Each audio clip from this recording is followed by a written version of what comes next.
جی بخاری مسلم کی حدیث میں ہے ما اخاف ان تشرکوا بعدی، یہ امت شرک نہیں کر سکتی۔ جب اس حدیث سے ثابت ہوا کہ اس امت میں شرک کا وقوع ہی نہیں ہو سکتا، کیا یہ صحیح ہے؟ ہاں ذرا خیال سے سننا، سوال آ گیا بڑا اہم سا، اس کے میں چند پہلوؤں پہ تو گفتگو کروں گا۔ اس پر میں نے مستقل ایک رسالہ لکھا ہے اسی حدیث پہ، اور وہ رسالہ بھی بہت سارا اس کاپی میں بھی کچھ موجود ہے۔ یہ جی باقی بخاری مسلم کی حدیث ہے، اور بڑے بڑے ملا اس حدیث کی تحریف کر کے گمراہ ہوئے۔ یہاں چند باتیں سمجھ لو۔ ایک بات تو یہ ہے کہ جس طرح قرآن مقدس پر ایمان لانا ضروری ہے، اسی طرح احادیث صحیحہ، فرمودات نبوت جو بیان ہے قرآن کا، ان پہ بھی ایمان لانا ضروری ہے۔ اس پہ انشاءاللہ مختصر سی گفتگو کسی وقت کریں گے۔ آج بعض وہ لوگ ہیں جو احادیث صحیحہ کا انکار کر رہے ہیں، منکرین حدیث، اور وہ بدبخت خواہ حجیت حدیث کا بھی انکار کرتے ہیں، اور احادیث صحیحہ کے مقابل انہوں نے ایک دنگل بنایا ہوا ہے۔ اور ان کے مقابل ایک دوسری قسم بھی منکرین حدیث کی ہے، اور وہ بھی بہت بدبودار منکرین حدیث ہیں کہ ہر قسم کی ضعیف موضوع روایتوں کی نسبت کرتے ہیں نبی پاک کی طرف۔ جھوٹی اور موضوع روایتوں کی نسبت نبی پاک صلی اللہ علیہ وسلم کی طرف کرنے والا وہ بدبودار منکر حدیث بھی ہے، اور وہ بدبودار منکر قرآن بھی ہے۔ قرآن کا بھی منکر ہے، حدیث کا بھی منکر ہے۔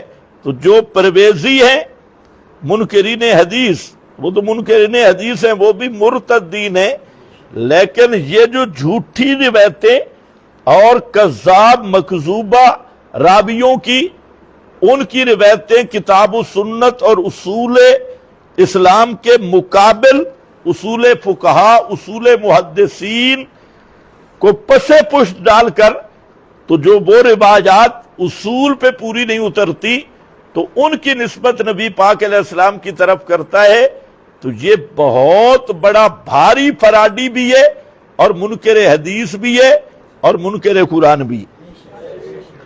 اسی طرح تیسری قسم منکرین حدیث کی وہ ہے جو محرفین حدیث ہے، جو پیغمبر کریم صلی اللہ علیہ وسلم کی حدیث میں تحریف کرتے ہیں، تو یہ بھی منکرین حدیث کی قسم ہے۔ تو منکرین حدیث کی تین قسمیں میں نے آپ کے سامنے ذکر کی ہیں۔ تو اب یہ جو حدیث ہے اس کو ذرا سمجھو، یہ حدیث صحیح ہے، اور یہ بخاری مسلم میں موجود ہے۔ بخاری شریف میں یہ تقریباً 6 مقام پہ موجود ہے، بلکہ اس سے بھی زیادہ، اور اسی طرح مسلم شریف میں بھی موجود ہے۔ اور اگر اس حدیث کو سمجھ لیا جائے تو سارے بروپیوں کے چہرے واضح ہو جائیں گے۔ آج لوگ جو اس حدیث کی تحریف کر رہے ہیں، اور کیا کرتے ہیں، حدیث پڑھ کے نتیجہ کیا، رزلٹ کیا دیتی ہے کہ اس امت میں شرک کا وقوع نہیں ہو سکتا، یہ امت شرک کر ہی نہیں سکتی، کوئی گھوڑا پوجے شرک کر ہی نہیں سکتی، کوئی قبر پوجتا رہے شرک کر ہی نہیں سکتی، کوئی غیر اللہ کو پکارتا رہے شرک کر ہی کوئی نہیں سکتا۔ تو یہ انہوں نے ایک ڈرامہ بنایا ہوا ہے۔ تو یہ حدیث کی کیا ہے، تحریف ہے۔ حدیث کی کیا ہے، تحریف ہے، اور تحریف خود انکار حدیث ہے۔ اب اس حدیث کو ذرا غور سے سنو، پہلے میں حدیث ذرا پڑھ کے دیتا ہوں، پھر میں اس کو تھوڑا سا سادہ لفظوں میں سمجھاؤں گا۔ اس حدیث پہ بڑی لمبی بات ہو سکتی ہے، لیکن میں بالکل مختصر یہ حدیث جو میرے سامنے ہے یہ بخاری شریف ہے اور 4085 نمبر حدیث ہے۔ اس میں جو محل تحریف جملہ ہے جس کی وہ لوگ تعریف کرتے ہیں وہ میں پڑھتا ہوں۔ فرماتے ہیں انی واللہ ما اخاف علیکم ان تشرکوا بعدی، اور میں اللہ کی قسم نہیں خوف کرتا ہوں پر تمہارے، کیا لفظ ہے؟ نہیں خوف کرتا ہوں پر تمہارے، کس کا؟ ان تشرکوا بعدی، کہ تم شرک کرو گے میرے بعد۔ تو نفی کس کی ہے؟ خوف کی ہے یا وقوع شرک کی ہے؟ اچھا یہ حدیث جہاں پر بھی آئی تو اخشا کے لفظ بھی ہیں، اخافو کے لفظ بھی ہیں، کہ مجھے خوف نہیں کہ تم شرک کرو گے۔ اچھا یہ کسی حدیث میں بھی نہیں کہ اس امت میں شرک کا وقوع نہیں ہوگا، یہ دونوں الگ الگ چیزیں ہیں۔ ایک ہے کہ تمہارے شرک کا مجھے خوف نہیں، ایک یہ ہے کہ امت میں شرک کا وجود ہی کوئی نہیں۔ اس کی میں مثال دیتا ہوں، اور وہ یہ ہے کہ حضرت یعقوب علیہ السلام وہ کہہ رہے انی اخاف ان یأکلہ الذئب، مجھے خوف ہے کہ حضرت یوسف کو بھیڑیا کھا جائے گا۔ تو وہ خوف پورا ہوا؟ حضرت یوسف کو بھیڑیا نے کھایا تھا؟ تو خوف کا ہونا وجود کو مستلزم نہیں، اسی طرح عدم خوف کا ہونا عدم وجود کو مستلزم نہیں۔ جس طرح خوف کا ہونا وجود کو مستلزم نہیں، اسی طرح عدم خوف کا ہونا عدم وجود کو مستلزم نہیں ہے۔ یہاں مقصد کیا ہے کہ توحید کا مسئلہ اس طرح بہترین ہو کے کھل کے بیان ہو گیا، ترکتکم علی البیضاء، ایسا چڑھتے ہوئے سورج کی طرح توحید بیان ہو گئی، اور بیان توحید کا حق ادا ہو گیا، اور اس طرح توحید بیان ہو گئی کہ اب شرک کا خطرہ ہی نہیں رہا، شرک کا خطرہ ہی نہیں رہا۔ تو بیان کس کا کر رہا ہے؟ وقوع شرک کی نفی یا وضوع توحید کا بیان؟ وضوع توحید کا بیان ہے، نہ کہ وقوع شرک کی نفی ہے۔ لیکن بدعتی کو حدیث کا کیا پتہ؟ ہر بدعتی یاد رکھو کتاب و سنت کے فہم سے محروم ہوتا ہے۔ اسی حدیث کو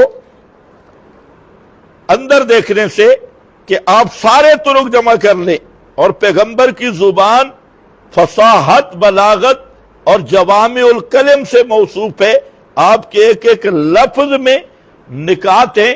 تو آپ نے کیوں نہیں فرمایا کسی حدیث میں کہ اس امت میں کوئی شرک نہیں کر سکتا، اس امت میں شرک کا وقوع نہیں ہوگا؟ کسی میں بھی نہیں فرمایا۔ نفی آپ نے شرک کی نہیں کی، نفی خوف کی ہے۔ ما اخاف ان تشرکوا بعدی، اور اگر ذوق ہو تو کیوں آپ نے نفی اخشا، اخاف خوف کی اور خشیت کی؟ وجہ یہی تھا کہ آپ نے خود متعدد احادیث میں بیان کر دیا کہ امت شرک کرے گی، یہ امت شرک کرے گی۔ وقوع شرک نبی نے ثابت کیا ہے، اور نفی کس کی ہے؟ خوف کی۔ اب مسئلہ یہ ہے کہ یہ جو محرفین حدیث ہیں یہ ایسے بدبخت ہیں کہ انہیں نہ حدیث کا پتہ ہے کہ حدیث کہتے کس کو ہیں۔ تو یہاں پر بھی اللہ کے فضل سے امام المفسرین والمحدثین حضرت مولانا حسین علی رحمت اللہ علیہ، انہوں نے جو محدثین کا ایک اصول لیا درس حدیث کا، کہ حدیث آئے اس کے سب پہلو، اس کو سارے طرق جمع کر لو اور اس کے بعد نتیجہ نکالو۔ اور محرفین کیا کرتے ہیں؟ ایک لفظ لیا، بھاگ پہ پڑھے اور حدیث کہنا شروع کر دیا۔ تو اب ذرا خیال کرنا ہے، نکتہ آ گیا کہ امت میں نے کہا کہ شرک کے وقوع کی نفی نہیں ہے، بلکہ آپ نے شرک کا وقوع خود ذکر کیا۔ اچھا حیرانگی کی بات ہے کہ نبی کریم صلی اللہ علیہ وسلم نے آخر پہ بخاری شریف میں موجود ہے، آپ پہ چادر مبارک تھی اور آپ اپنی چادر منہ مبارک سے اتار کے کیا کہہ رہے تھے؟ لعن اللہ الجہود والنصارى اتخذوا قبور انبیائہم مساجدہ۔ یہ کس کو کہہ رہے تھے؟ امت کو ڈرا رہے تھے شرک سے۔ تو اگر شرک اس امت کا مسئلہ ہی نہیں ہے، واقعی نہیں ہونا، تو آپ کیوں چادر مبارک ہٹا کے بار بار کہہ رہے تھے لعن اللہ الجہود والنصارى اتخذوا قبور انبیائہم مساجدہ؟ اچھا، پھر آپ ذرا اگلی بات دیکھیں کہ 18 احادیث سے زائد احادیث ہیں جن میں ایک مضمون آ رہا ہے لَتَتَّبِعُنَّ سُنَنَ مَنْ كَانَ قَبْلَكُمْ ذِرَاعًا بِذِرَاعٍ شِبْرًا بِشِبْرٍ، کہ او میری امت کے لوگوں، تم پہلے لوگوں کے ہو بہو نقش قدم پہ چلو گے، ذراعًا بذراع شبرًا بشبر، حتیٰ کہ آپ نے فرمایا کہ یہود نصارہ میں اگر کسی نے اپنی ماں سے برائی کی ہوگی تو اس امت میں بھی وہ بدبخت موجود ہوں گے، اور طبقاً نال بن نال، جیسے جوتا جوتے کے ساتھ بالکل فٹ ہوتا ہے، اسی طرح یہ یہود و نصارہ کی پیروی کریں گے۔ اب سوال یہ ہے کہ یہود و نصارہ میں شرک نہیں تھا؟ اب ایک حدیث کا غلط معنی کیا نا، ما خافو والی، وہ انشاءاللہ میں بتاتا ہوں اس کا کیا معنی ہے۔ ایک حدیث کا غلط، مشرک کا کیا کام ہے حدیث بیان کرنا، جب بدعتی کا کیا کام ہے؟ ایک حدیث کا معنی غلط کیا، تحریف کی، 18 حدیثوں کا انکار، تو اب اس سے بڑا منکر حدیث کون ہوگا؟ سب سے بڑا انکار۔ یہی وجہ ہے کہ جب تحریف کرے گا تو کئی حدیثوں کا انکار ہوگا۔ اگر امت میں شرک کا وقوع نہیں ہونا تھا تو اتنی احادیث میں آپ نے اتنی تاکید کے ساتھ لَتَتَّبِعُنَّ سُنَنَ مَنْ كَانَ قَبْلَكُمْ کیوں فرمایا؟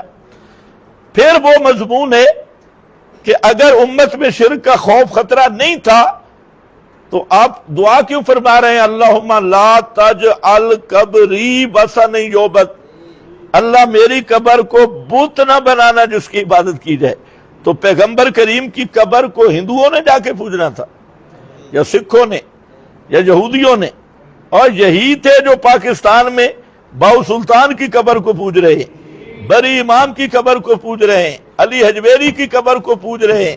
انہی کا آپ کو خطرہ تھا، اور آپ اسی لیے، اور پیغمبر کی دعا قبول ہوئی، آج بھی ڈنڈے والے وہاں کھڑے ہیں، ڈنڈا سروس، ذرا قریب جا کے دیکھو۔ تو سوال یہ ہے کہ اگر شرک کا وقوع ہی نہیں تھا، اس امت میں شرک، اس امت کا مسئلہ ہی نہیں تھا، اور امت میں کوئی آدمی شرک کر سکتا ہی نہیں تھا، تو آپ یہ دعا کیوں مانگ رہے ہیں اللہم لا تجعل قبری وثنا یعبد؟ آپ یہ دعا کیوں امت کو حکم دے رہے ہیں لا تجعلوا قبری عیدا، لا تجعلوا قبری عیدا؟ پھر اسی طریقے سے بنا علی القبور سے آپ منع فرما رہے ہیں، قبروں کو پکا کرنا، گچ چونے۔ حضرت علی رضی اللہ تعالیٰ عنہ کی ڈیوٹی تھی کہ اونچی قبریں ساری گرا دو اور بت شد تصویریں مٹا دو، تو یہ حضرت علی کی ڈیوٹی تھی۔ اگر اس امت میں شرک آنا ہی نہیں تھا تو یہ حدیثیں کدھر جائیں گی؟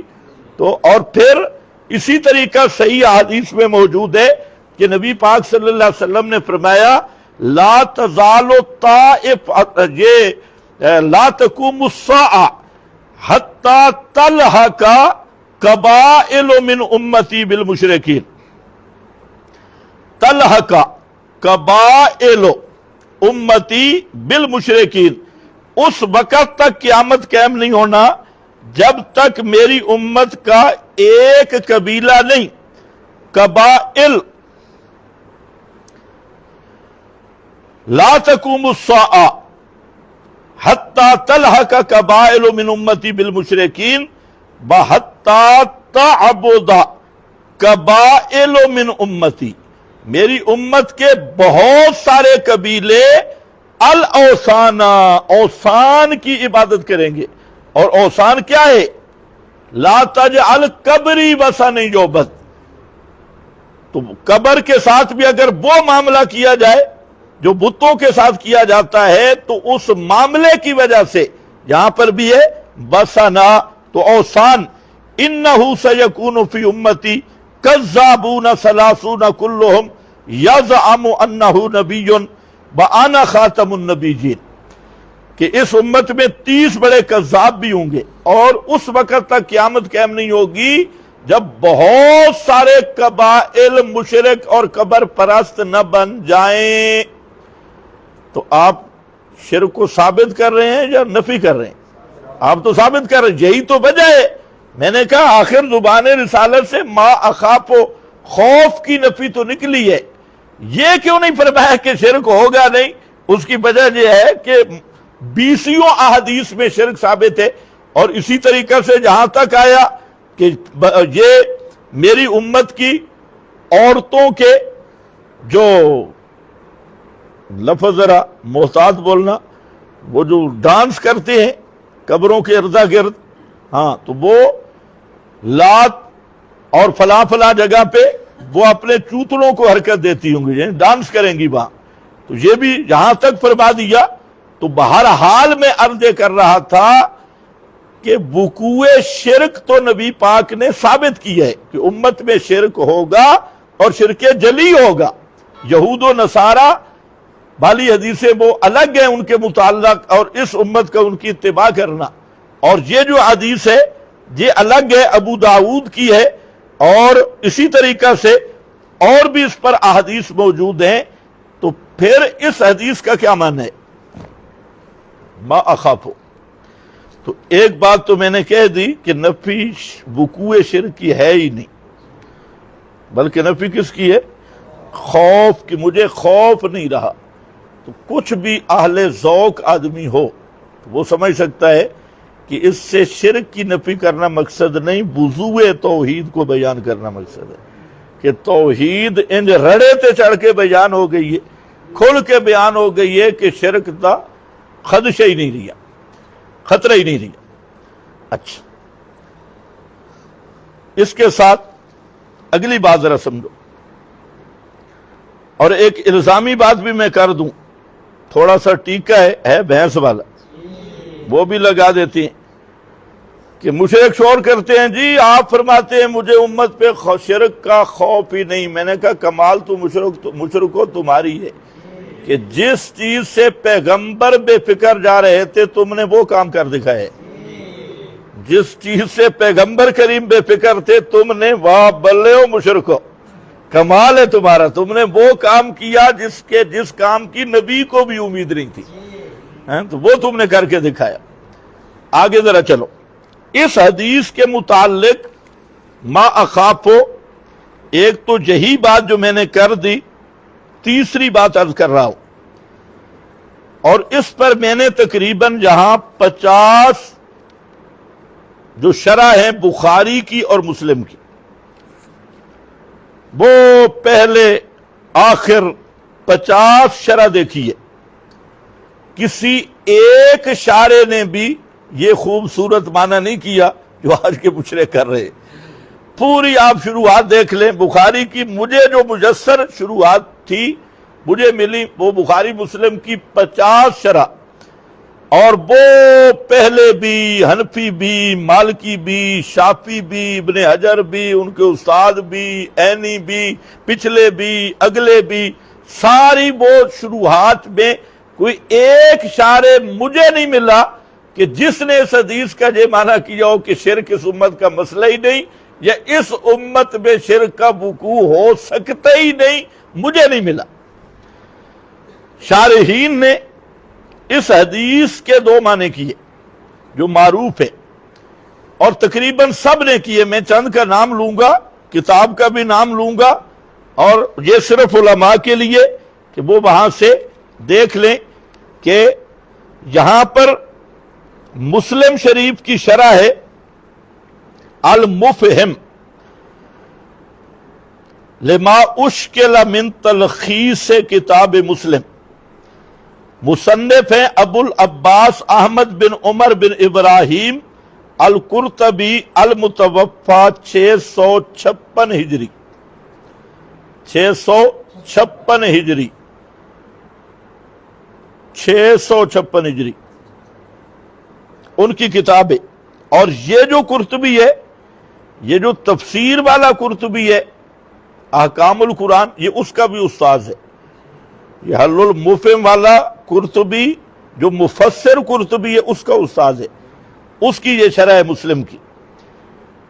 اس پر حضرت نے فرمایا کہ اس حدیث کا دو معنی ہیں، اور ساتھ یہ فرمایا کہ امت میں شرک ہوگا، یعنی کہ شرک نہیں ہوگا۔ فرماتے ہیں پہلا معنی ہے یعنی انہو قد آمن علی جملۃ اصحابہ ان یبدلوا دین الاسلام بدین الشرک۔ فرماتے ہیں کہ تشرکو کا جو خطاب ہے، ما اخاف علیکم، تم پہ مجھے خوف کا خطرہ نہیں، تو کہتے ہیں اس سے مراد ہیں اصحاب النبی۔ کون مراد ہیں؟ نبی کے سارے صحابہ مراد ہیں، صحابہ میں شرک نہیں تھا، یہ خطاب خاص ہے، اور خطاب خاص ہوتا رہتا ہے۔ وَلَقَدْ نَصَرَكُمُ اللَّهُ بِبَدْرٍ وَأَنْتُمْ أَذِلَّةٌ، اب تم بدر میں تھے، انتم کا خطاب بھی صحابہ ہیں، اور کون تم کا خطاب بھی صحابہ ہیں۔ لو یطیعکم فی کثیر من الامر، لو یطیعکم، اگر نبی تمہاری اطاعت کرے بہت سارے معاملات میں، تو کم تم ہو، اور کم کون ہے؟ صحابہ۔ تو یہاں علامہ قرطبی فرماتے ہیں کہ یہ خطاب جو ہے یہ کس کو ہے؟ صحابہ کو۔ اور پیغمبر کریم کن پر مطمئن تھے؟ علی جملۃ اصحابہ، اپنے سارے صحابہ پر، ان یبدلوا دین الاسلام بدین الشرک، کہ وہ دین اسلام کو دین شرک سے نہیں بدل سکتے۔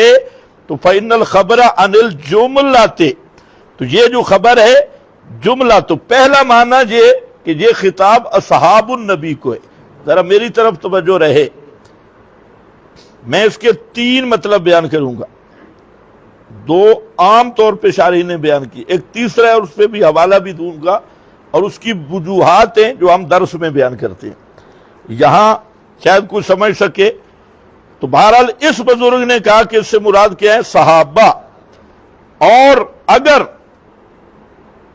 عام لینا ہے دوسری توجیہ، تو فرماتے ہیں کہ ان یحمل ھذا الخبر علی جمیع الامت فیکون معناہ الاخبار عن دوام الدین باتصال ظہورہ الی قیام الساعہ۔ فرماتے ہیں کہ اگر یہ عام خطاب لیں تو پھر اس کا مطلب یہ ہے کہ میری پوری امت شرک نہیں کرے گی، کچھ کرے گی، کچھ جماعتیں، ٹولے، مولوی، لیکن پوری امت شرک پہ جمع نہیں ہوگی۔ جیسے دوسری حدیث میں لا تجتمع امتی علی الضلالہ، میری پوری امت ضلالت اور گمراہی پہ جمع نہیں ہوگی۔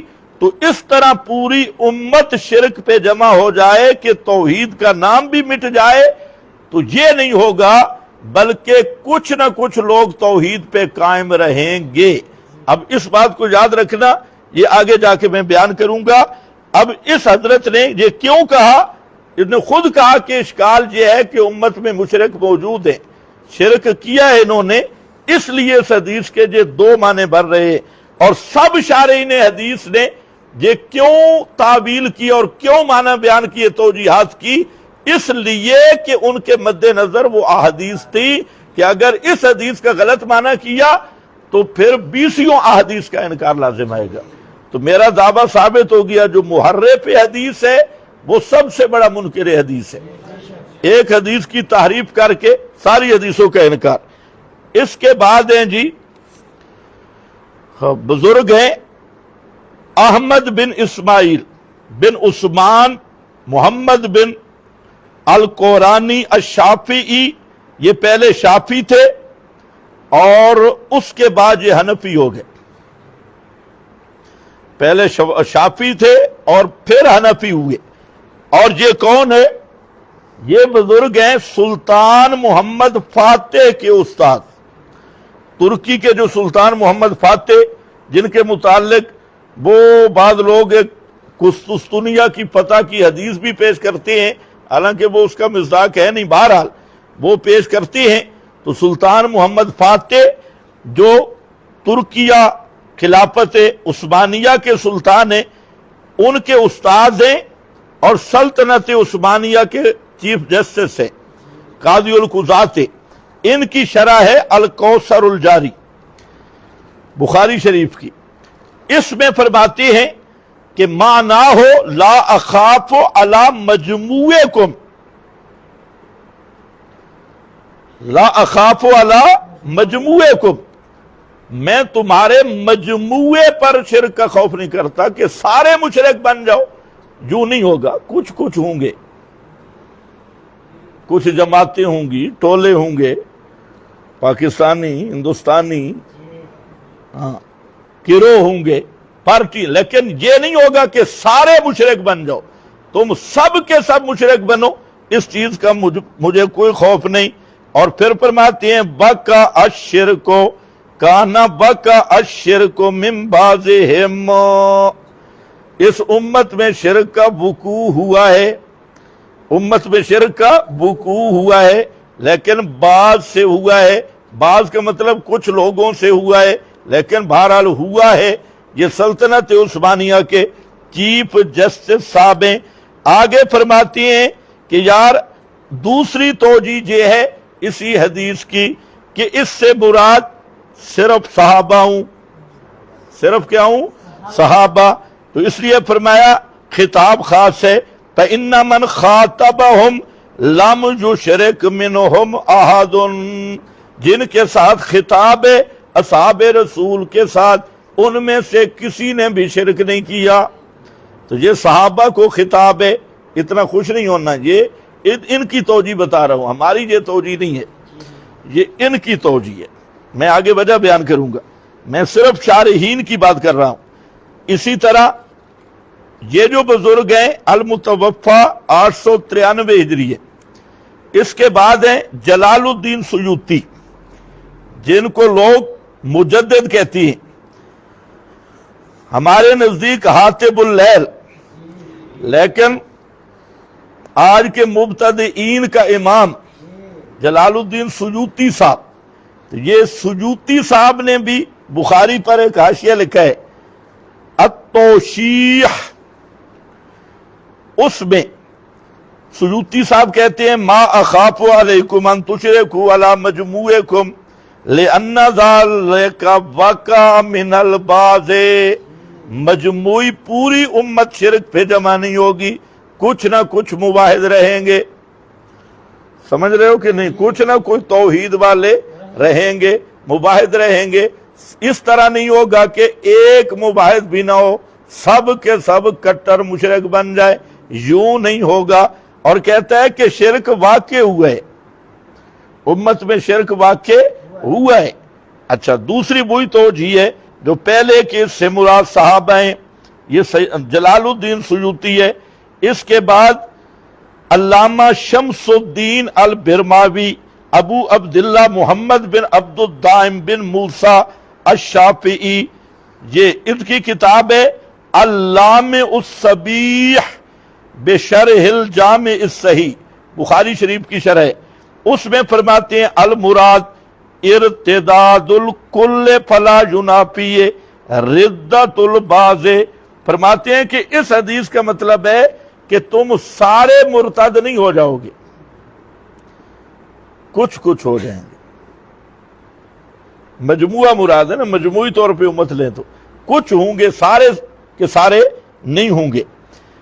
اس کے بعد ہیں علامہ محمد الخضر الشنقیطی، ان کی کتاب ہے الکواکب، اس میں فرماتے ہیں بخاری کی شرح ہے ما اخاف علی جمیعکم الاشراک بل علی مجموعکم لأن ذالک وقع من البعض۔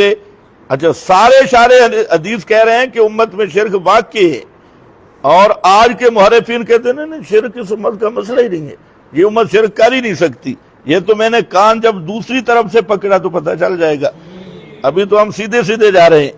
یہ المتوفا، یہ آگے ہے علامہ کرمانی الکواکب، ان کی بخاری کی شرح ہے المتوفا 786 ہجری۔ اس کے بعد ہیں علامہ ابن الملکن، شافعی اور امام ابن حجر کے استاذ ہیں، اور ان کی وفات ہے 804 ہجری. ان کی کتاب ہے التوضیح لشرح الجامع الصحیح، اس میں بھی انہوں نے فرمایا کہ یرید امتہ لأنہ اخبر انہ یظہر دینہ علی الدین کلہ. فرماتے ہیں کہ اس سے مراد یہ ہے کہ پوری امت شرک کی طرف نہیں جائے گی، پوری امت شرک کی طرف نہیں جائے گی، کچھ نہ کچھ موحد باقی رہیں گے. یہ نہیں ہے کہ مجموعی طور پہ پوری امت مشرک بن جائے، ایسا نہیں ہوگا. ہاں اسی طرح امام ابن حجر فتح الباری، علامہ عینی عمدۃ القاری، ملا علی قاری مرکات، تو یہ سب حضرات نے یہی معنی کیا. اب سنو، میں کہتا ہوں اس سے بھی بہترین، اتنی بات پہ سب شارحین متفق ہیں کہ ان تشرکوا بعدی کا یہ معنی ہرگز نہیں کہ شرک اس امت کا مسئلہ ہی نہیں ہے اور امت میں کوئی شرک ہوگا بھی نہیں، یہ معنی کسی نے نہیں کیا. ہاں توجیہ دو کی، اور ایک تیسری توجیہ کر لو جو اسی سے ماخوذ ہے. تو سب سے بہترین معنی ہے کہ آپ نے جو فرمایا نا ما اخاف ان تشرکوا، خطاب کس سے ہے؟ لا تزال طائفۃ من امتی ظاہرین علی الحق حتی یأتی امر اللہ، صحابہ اور متبعین صحابہ. تو مجموعی طور پہ خطاب کیا، اس کی بجائے بلاکن تنافسوا فی الدنیا، صحابہ دنیا سے بے رغبت تھے، انہیں دنیا کے اندر کوئی ریس نہیں تھی، تو اس لیے صحابہ کے ساتھ خاص کرنا صحیح نہیں ہے. طائفہ منصورہ، قیامت تک آنے والا طائفہ منصورہ، وہ اس کا مخاطب بنا لیا جائے تو سب سے بہترین بات ہے. اب تھوڑا سا میں ذرا اس کا ایک دوسرا پہلو لے آنا چاہتا ہوں کہ یہ جو لوگ آج کہہ رہے ہیں شرک کر کر کے مشرکین مکہ کو بھی شرما دیا. ابو جہل اتنا مشرک نہیں تھا جتنے یہ ہے، اور مکہ والے مشرکوں سے بڑے مشرک بن کے ڈھیٹ کیا ہیں، امت شرک کر ہی نہیں سکتی. تو ہم کہتے ہیں کون سی امت شرک کر ہی نہیں سکتی؟ اور شرک تو شروع ہو گیا تھا عبداللہ ابن سبا سے. کرو انکار. عبداللہ ابن سبا کی پوری تحریک ہی شرک پہ مبنی تھی، اور اس نے حضرت علی کو الہ کہا، کہ حضرت علی لفظ بھی الہ کا بولا، الہ کہا، انتا تو الہ ہے. اور اس پہ میرا اعتبار نہیں تو اپنے محقق محمد علی کی کتاب اٹھا کے دیکھ، عقائد جعفریہ فقہ جعفریہ کہ فلانا فلانا، اس میں اس نے ساری روایات لکھی ہیں. اور اسی طرح کامل ابن اسیر، البدایہ، خود بخاری اور بہت ساری چیزیں. تو امت میں تو شرک ہو ہی نہیں سکتا. کہ حضرت علی نے عبداللہ ابن سبا کے ٹولے کو کیوں جلایا تھا؟ حضرت علی کو سمجھ نہیں آئی، نہ کسی صحابی کو آئی اس حدیث کی سمجھ. یہ حدیث سمجھی گئی ہے لاہور، میڈ ان لاہور. یہ نیا مفسر اور محدث آیا، ہاں صرف دال کی تخفیف کے ساتھ.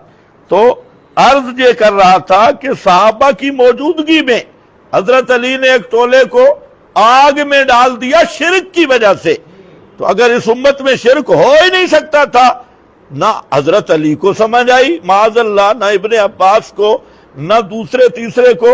ابن عباس بھی اتنی بات کرتے، اگر میں ہوتا تو میں کہتا جلاؤ نہیں، انہیں قتل کرو، آگ سے نہیں جلانا. لیکن یہ سوال ہی کسی کے ذہن میں نہیں آیا کہ شرک اس امت میں آ ہی نہیں سکتا اور امت شرک کر ہی نہیں سکتی. اور پھر اسی طرح آج تک پورا جو شرک کا گٹر چلا ہے وہ ابن سبا سے چلے، عبداللہ ابن سبا سے. اور پھر اس ٹولے میں باطنیہ فرقہ ہے، الوہیت علی کے قائل ہیں، اسی طرح الوہیت ائمہ کے قائل ہیں. اب اس طبقے کے حضرات وہ بیچارے رونے لگ گئے ہیں. محمد حسین ڈھکو کی کتابیں پڑھو، اس نے جو غالیہ فرقہ ہے پورا، اور اس وقت جتنے بھی ہیں یہ اثنا عشری میں، اثنا عشری کی 100% یہ وہ غالی ہے، غلات اور غالی مشرک فرقہ. تو امت میں شرک ہے نہیں تو یہ غالی کدھر آ گئے نے؟ اور اگر نیٹ پہ آپ سنیں ان غالیوں ذاکر غالیوں کے تو وہ علی کو اللہ کہتی ہے، رب کہتی ہے، اور اس سے بھی کام اوپر۔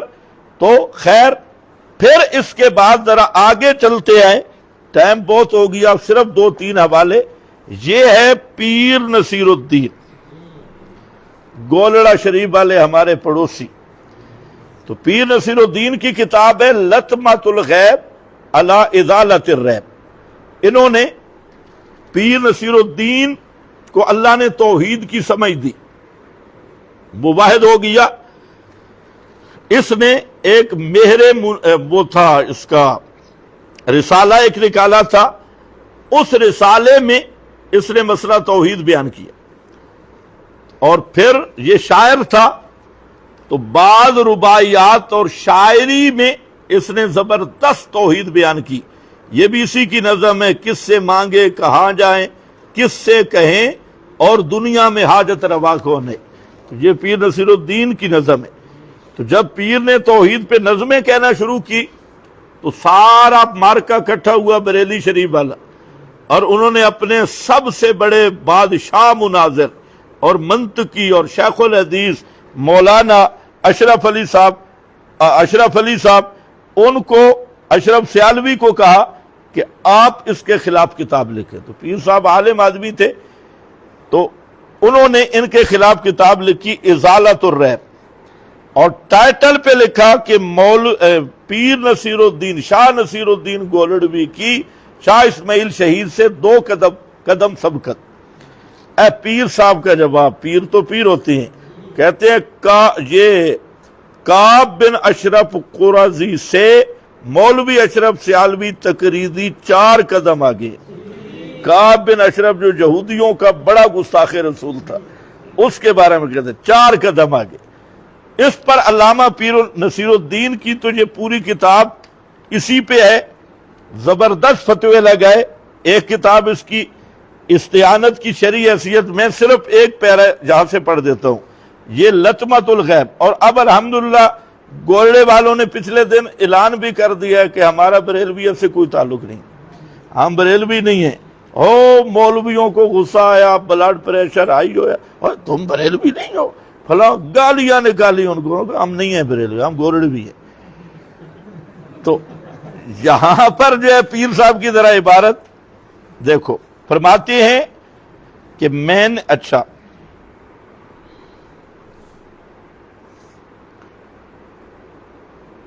کہتے ہیں جس پر سیالوی صاحب جوش و غضب میں آ کر بمباری فرمانے لگے، شاید سرگودا ایئر بیس قریب ہونے کی وجہ سے یہ F-16 طیارہ بن کر مجھ پر بم برسانے لگے۔ حالانکہ اب ذرا دیکھنا ہے، حالانکہ جھنگ جہاں آپ جمعہ پڑھاتے ہیں اس علاقے میں متعدد دربار ایسے ہیں جہاں واضح طور پر قبروں کے سامنے سجدہ ہوتا ہے، مزارات کے طواف ہوتے ہیں، لوگ درختوں کے نیچے کپڑے پھیلا کر اولاد مانگتے ہیں، اگر چادر پر بیر آ پڑے تو بیٹا، اگر پتہ آ گرے تو بیٹی، معاذ اللہ۔ انہوں نے کبھی اس شرک سری اور بدعت کبھی کے خلاف کوئی کتاب لکھی ہو تو منظر عام پہ لائیں، کبھی اہتماماً اس موضوع پر تقریر فرما کر ان رسوم جاہلیت کے خلاف جہاد فرمایا ہو تو وہ کیسٹ مجھے ضرور ارسال فرمائے۔ کیا وہاں غیرت جوش نہیں مارتی؟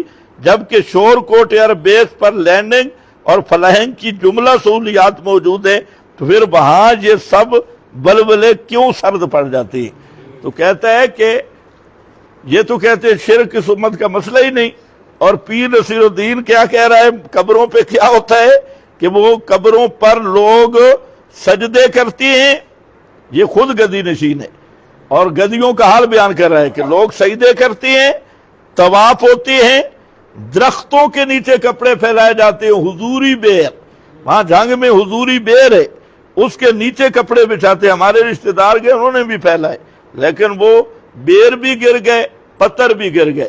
اگر بیر پھل گرے تو کہتے ہیں لڑکا ہوگا، پتھر گرے تو لڑکی، تو وہ جس نے بچھایا تو کچھ بیر گرے کچھ پتھر، لیکن دوسرے مہینے وہ فوت ہو گئی، نہ بیٹا پیدا ہوا نہ بیٹی۔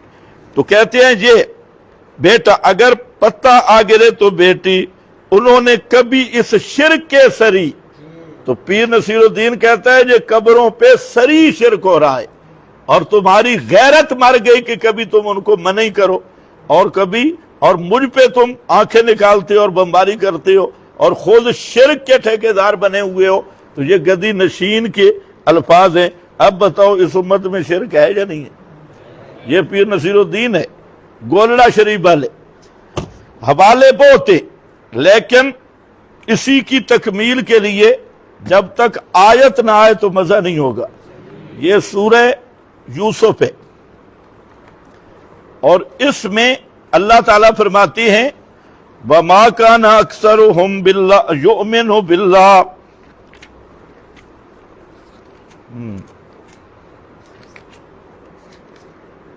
سورہ یوسف بھائی،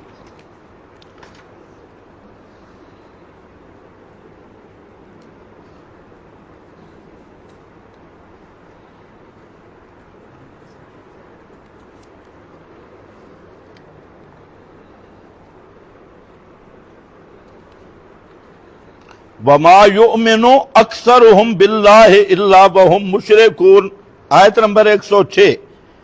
وَمَا يُؤْمِنُ أَكْثَرُهُمْ بِاللَّهِ، اور نہیں ایمان لاتے اکثر ان کے ساتھ اللہ کے، إِلَّا وَهُمْ مُشْرِكُونَ، مگر وہ مشرک ہوتے ہیں۔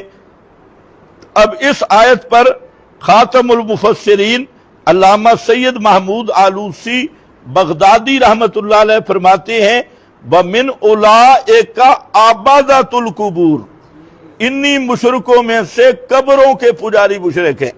عَبَدَةُ الْقُبُورِ، آگے سننا ہے، النَّاظِرُونَ لَهَا، جو قبروں پہ کالے بکرے چھترے ککڑ مانتے ہیں، بل مُعْتَقِدُونَ لِلنَّفْعِ وَالضُّرِّ، اور عقیدہ رکھتے ہیں کہ بابا نفع دے گا یا نقصان دے گا، ممن اللہ تعالی عالم بحالی فیہا، کہتے ہیں کہ اوپر نظر نیاز ہے، نیچے کیا ہو رہا ہے اللہ ہی جانتا ہے۔ یہ جو بابے سارے اکثر تو بھنگی چرسی پکڑے ہوئے ہیں، اور کوئی کدھر کا، تو نیچے والوں کا حال اللہ ہی جانتا ہے۔ اوپر آگے فرماتے ہیں وَهُمُ الْيَوْمَ أَكْثَرُ مِنَ الدُّودِ، یہ قبر کے پجاری کلمہ گو مشرک کیڑے مکوڑوں سے بھی زیادہ ہیں، پتنگوں سے بھی زیادہ ہیں، زمین پہ اتنے کیڑے نہیں جتنے یہ کلمہ گو مشرک ہیں۔ تو اس امت میں شرک کوئی نہیں ہے۔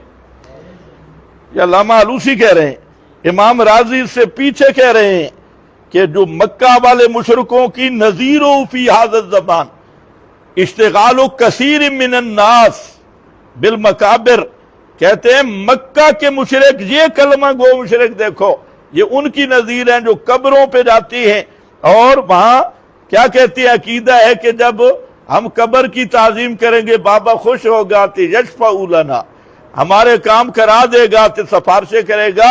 امام راضی کہتے ہیں نذیرہ فی ھذا الزمان، اور اس کو سعیدی نے بھی لکھا ہے تبیان القرآن میں۔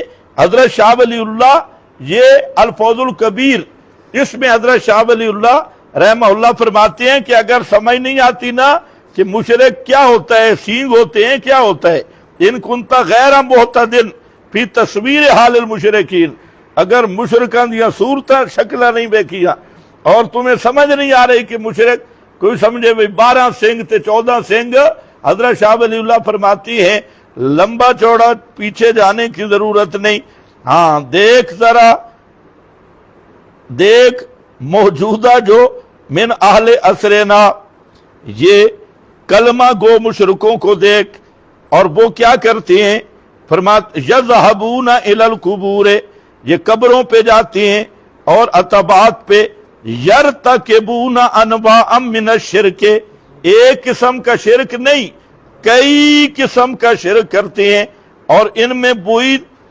تطرق الیہم التشبیہ والتحریف۔ تو آگے حضرت شاہ سے فرماتے ہیں کہ نراتب کل حدیث، جو حدیث صحیح آئی نا، لَتَتَّبِعُنَّ سُنَنَ مَنْ كَانَ قَبْلَكُمْ، یہ ہم آنکھوں سے دیکھ رہے ہیں۔ تو فرماتے ہیں کہ جب یہ ایتیں پڑھنی ہو نا مشرکین والی، تو قبر پرستوں کو سامنے رکھو، کلمہ گو مشرکین کو کہ یہ اصلی وہی ہے، اور انواع یہ شرک تو اس امت کا مسئلہ ہی نہیں۔ یہ شاہ ولی اللہ صاحب کیا کہہ رہے ہیں، امام راضی کیا کہہ رہے ہیں، علامہ آلوسی کی 100 کے قریب عبارتیں موجود ہیں، کس نے اس کو ثابت نہیں کیا؟ تو بہرحال یہ حدیث کا غلط معنی کیا ہے، اور تحریف کی حدیث میں یہ قطع نہیں تھا کہ اس امت میں شرک نہیں ہوگا یا کوئی امت میں مشرک نہیں ہوگا۔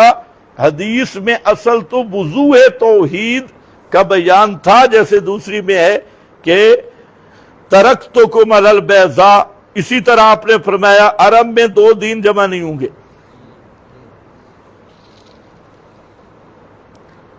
اور ان مشرکین سے پوچھو بھئی مکہ مدینہ کے تو امام، تو آپ نے تو گارنٹی دی ہے وہاں تو غلط عقیدے والا جا نہیں سکتا، اس کا کیا جواب دو گے؟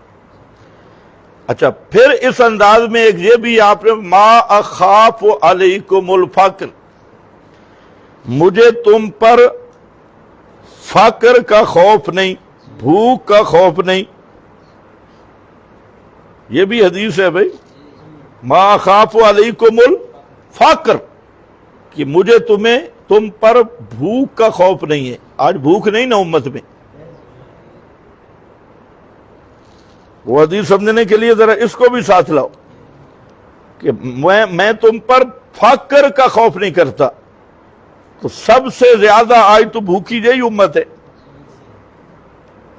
تو اب ایک حدیث کا جب غلط معنی کریں گے کہ فقر موجود ہے امت میں، لوگ بھوکے ہیں، اب تو اتنی مہنگائی ہے کہ اکثر بھوکے ہیں بیچارے، کھانے کو لوگ خودکشیاں کر رہے ہیں، اور روٹی نہیں کھانے کو۔ تھر کی طرف جائیں، بلاول بھٹو صاحب اور امیر المومنین شہباز شریف، اس کے پاس چلے جائیں تو پورا سوائے ان چند بھیڑوں کے نیچے پوری امت پہ فقر اور بھوک کے سائے ہیں۔